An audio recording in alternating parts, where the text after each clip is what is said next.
Hello and welcome to Clemson Football Countdown. Manny Robinson on your left, Scott Kiefer on your right. A debate on the table.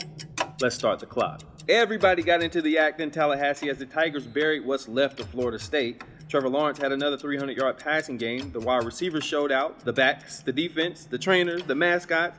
Clemson is so deep, its second stringers could not only start, but be All-Americans on other teams. So if you were starting your own team, which Tiger would you choose first? Well, you could go so many different directions here. The obvious choice would be Trevor Lawrence.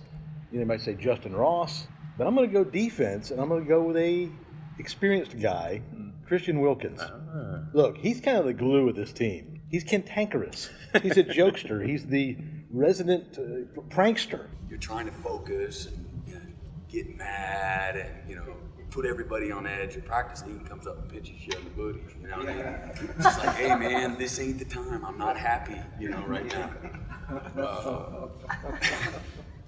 It's a dangerous thing. Those things mean a lot in the locker room. Now, on the field, he's pretty darn good, too. He's probably one of the top-rated defensive tackles in the country, and he has such versatile skills. He's caught a touchdown pass. We've seen him do splits. And last week had his first rushing touchdown. Absolutely. Is there anything this man can't do? I think he can pass. Yeah. At least he tells us he can. He's lobbying for it. He is lobbying for it. So I would take him with his versatility. It's funny that you went defense because I was going that same direction. But I'm taking like the new and improved version of Christian Wilkins, Xavier Thomas. Now, I think personality-wise, they're a bit different. But versatility-wise, I think he's 2.0. Dabo says that he hasn't even figured out what he's doing yet. And every game, he does something to say, this guy isn't real. So once he does figure it out, that's going to be scary. Well, Manny, as you know, the first college football playoff poll came out Tuesday. Clemson's right where it needs to be. But if you look at the future schedule, is there anybody that jumps out at you as being the, perhaps the primary threat to their postseason? I want to say South Carolina. I think they're just a pesky bunch. Like, they've been counted out of games the last 2 weeks, but somehow find a way to win. I think that's the threat. Now, it's relative. I think they can threaten, not necessarily win, but threaten. That's the key word? Yes. Okay. I would think immediately maybe Boston College because they're 6-2.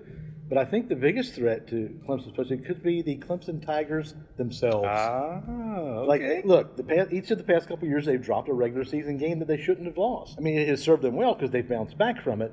But I don't think they could afford to do that this year. Right? They always say we play to a standard. Well, that standard's pretty lofty now, and they didn't make sure they do it for these final few games. Dabo Swinney's going to love that answer. Right? Yes. Nameless, faceless opponent. All right, we're almost out of time, so let's go 3 and out. Clemson's put up a ton of points the last 3 weeks. And Louisville doesn't necessarily have the toughest defense. So let's go points for Clemson, 49.5. Sign me up for the over. Clemson beat Wake by 60. Wake beat Louisville by 21.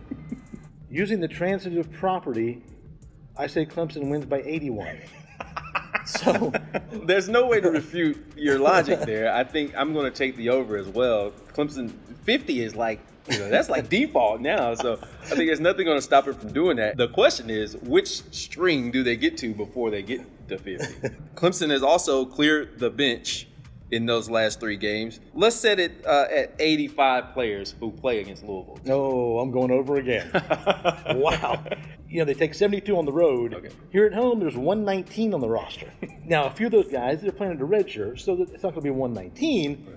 But rumor has it that our esteemed photographer, Bart Boatwright, is bringing his helmet to the game. So he probably should after what happened last time we were in Death Valley. There you go. So Bart will be packing a helmet. He may get in the game. I'm going to say over. I think about 92 players will play. Oh, I like that. Yeah, I'll take the over as well. I think, they hit 85. 90. It's just, that's what they do. So perhaps they kind of force their way to try to get those third stringers some touchdowns. So maybe Will Sweeney gets his first this game. It could happen. So let's get your prediction for the game. Oh, my goodness. Are you sticking with 81? Yeah. I might as well. Louisville has a meager defense would be the best way to describe it. They're last in almost every category. It's amazing to look back and think what a difference Lamar Jackson made for that program. Absolutely. He's gone and it's just gone in the barrel. Who knows? It'll be whatever score that Dabo Swinney desires. So there you go. I like that. I'm taking Clemson well, obviously. I'm going to say 62-13. Oh, giving Louisville some credit. Yeah, a little bit. It's kind of ticked up every now and then, so Right. we'll see. We'll see. I believe that's time well spent. We appreciate your time. Catch us next time on Clemson Football Countdown.